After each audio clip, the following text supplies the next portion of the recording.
Halo kalian, selamat datang kembali di course aku tentang sejarah peradaban Cina kuno. Buat kalian yang baru gabung, kita udah ada di lesson tentang ini nih. Kita udah mau ngebahas tentang ilmu filsafat dalam peradaban Cina kuno. Buat kalian yang baru gabung, mungkin boleh banget dilihat video-video sebelumnya, karena di video-video sebelumnya aku udah bahas banyak banget tentang kehidupan sosial, tentang sistem pemerintahan, sistem kepercayaan, dan masih banyak lagi. Jadi buat kalian yang baru gabung, boleh banget ditonton lesson-lesson sebelumnya sebelum lanjut ke lesson ini.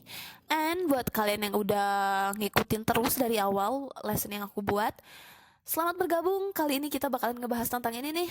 Jadi pastiin untuk tetap simak terus, fokus dan perhatiin yang bakalan aku jelasin. Oke? Siap? Mari kita mulai. Oke. Jadi kenapa awal mula ada filsafat atau pemikir-pemikir hebat di Cina itu ya karena bermula dari ini sekitar abad ke-6 sebelum Masehi di masa pemerintahannya dinasti Zhou di utara. Jadi di masa itu kan aku udah bilang lahir banyak banget filsuf-filsuf terkenal dan pemikiran mereka itu sangat berpengaruh dan membentuk ciri-ciri khusus sampai membedakan dari filsafat India dan Yunani.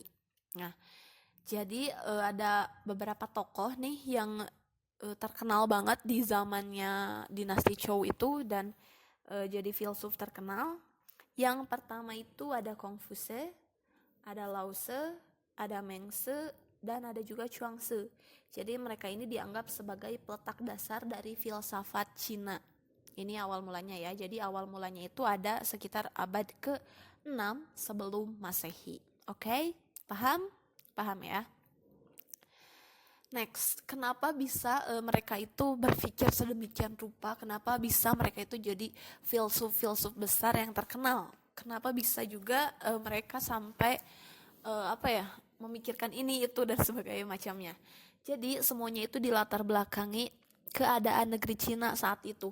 Jadi di masa pemerintahan dinasti Zhou di utara, Cina ini dilanda kekacauan yang nyaris nggak pernah berhenti saat itu ya di masa hidupnya mereka.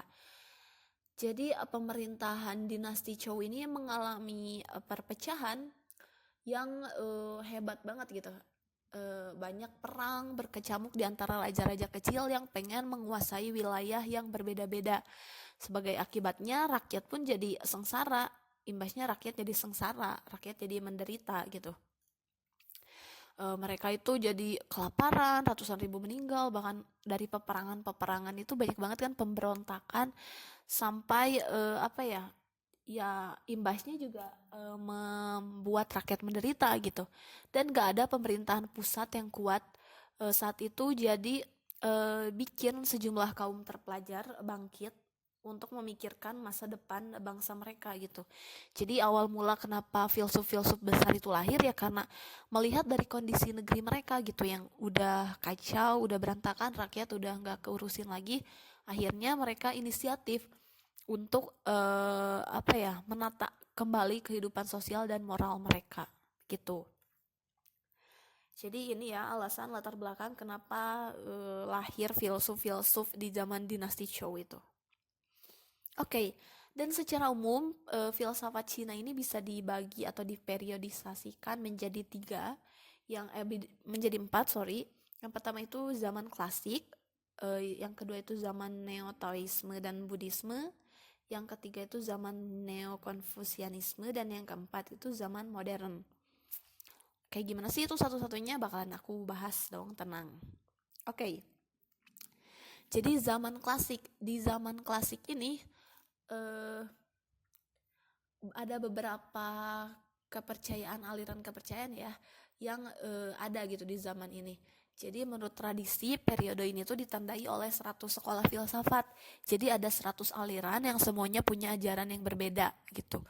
Dan ada beberapa sekolah-sekolah yang terkenal dan terpenting di zaman klasik ini. Yang pertama ada Konfusius atau Konfusianisme.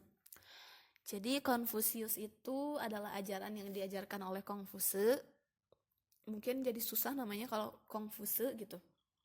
Sorry, akhirnya jadi disebut Konfusianisme gitu karena ribet kalau nyebutin di lidah selain orang Cina mungkin ya.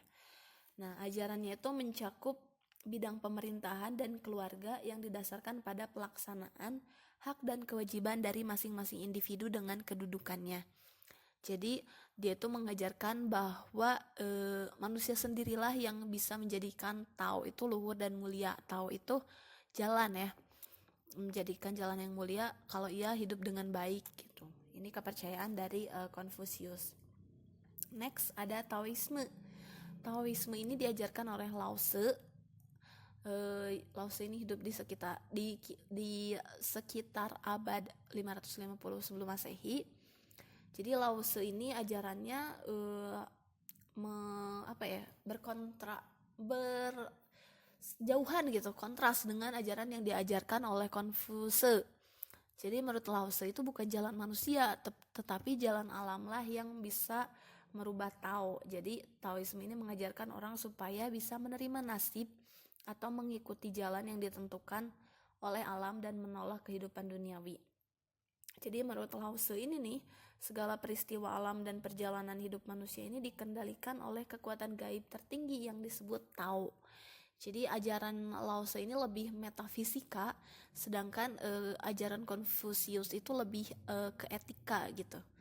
Begitu ya. Next ada Yin dan Yang. Kalau Yin dan Yang udah pada tahu ya. Semuanya juga udah pada familiar sama ajaran ini, dan ini merupakan kepercayaan atau filsafat di zaman klasik.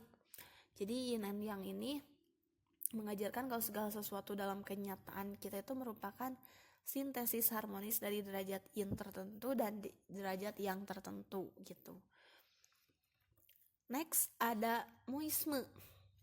Moisme ini aliran yang didirikan oleh Mose. Mose itu mengajarkan kalau yang terpenting di dunia itu adalah Chin-ai atau cinta universal, yaitu kemakmuran untuk semua orang dan perjuangan bersama-sama untuk memusnahkan kejahatan, begitu. Next ada yang zaman kedua itu adalah zaman Neo-Taoisme atau zaman Buddhisme. Nah, jadi di zaman Neo-Taoisme dan Buddhisme ini, di Cina, Buddhisme itu kan diterima dengan baik dan mengalami pembauran dengan tradisi filsafat Cina yang pada waktu itu didominasi oleh aliran Tao yang dihidupkan kembali sebagai Taoisme baru atau Neo-Taoisme. Jadi di Tao sekarang itu bisa diartikan sebagai nirwana dari ajaran Buddha gitu. Begitu. Dan next ada zaman Neo-Konfusianisme atau Neo-Konfusius. Pada zaman ini Konfusianisme klasik itu kembali jadi ajaran filsafat terpenting. Jadi Konfusianisme itu bangkit kembali sebagai reaksi atas Buddhisme yang dianggap mengajarkan hal-hal yang bertentangan dengan kebudayaan dari filsafat Cina. Jadi sebenarnya Konfusianisme itu emang kontras sama Taoisme. Jadi ajarannya emang beda gitu. Dianggap berseberangan gitu. Nah, jadi kepentingan dunia ini, kepentingan hidup keluarga, yang kepentingan hidup material itu yang merupakan nilai tradisional di Tiongkok dilalaikan gitu kalau di Buddhisme. Makanya lahirlah filsafat ini. Oke. Jadi itu tentang zaman Neo-Konfusianisme. Next ada zaman modern. Kalau zaman modern ini lahir di Tiongkok sekitar tahun 1900 Masehi. Jadi di permulaan abad ke-20 ini filsafat barat itu kan cukup besar. Banyak tulisan pemikir-pemikir barat itu akhirnya diterjemahkan ke bahasa Tiongkok. Salah satunya yang terkenal itu aliran pragmatisme, jenis filsafat yang lahir di Amerika Serikat. Dan setelah pengaruh barat ini mulailah ada reaksi, ada percampuran pengaruh-pengaruh kepada filsafat Cina gitu. Jadi mulai ada pengaruh-pengaruh barat gitu kalau untuk filsafat di zaman modern ini gitu. Oke, itu dia yang bisa aku jelasin tentang filsafat di masa peradaban Cina kuno ini, one thing to note yang harus kalian sedikit pahamin itu yang ini sih, lebih ke ini awal mulanya kenapa latar belakang lahirnya filsuf-filsuf besar di Cina itu, terus juga Taoisme, Konfusius dan yang lain-lainnya harus kalian kuasain gitu, karena emang biasanya soal-soal ini selalu ada di jenis-jenis tipe-tipe ujian kayak gitu.